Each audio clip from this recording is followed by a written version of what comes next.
was wrong until a customer fixed it.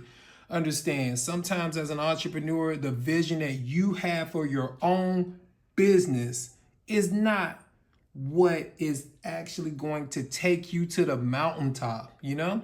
So in this situation with Airbnb, actually it was a host that suggested that Airbnb allow the host not to be in the actual Airbnb while the guest was in there. Now, this was not the original Airbnb model. The original Airbnb model was host, bread, breakfast, literally. The host was to remain inside of the property. But again, they went to New York City. Typical New Yorker gave his opinion, right? Said, hey, I don't even want to be here. I don't even want to be here when the guest is here. And guess what? The founders were smart enough to listen to him. They listened to the guests, and guess what happened? They tested it out, and it was successful. Think about this. I've never stayed in an Airbnb where the host was in the Airbnb.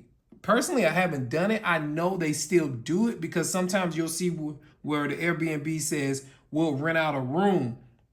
But that was not the case. That was not the original business model. So as an entrepreneur, your job is to always be taking in information, always listening, always trying to discern which piece of information is good information, which information is bad information.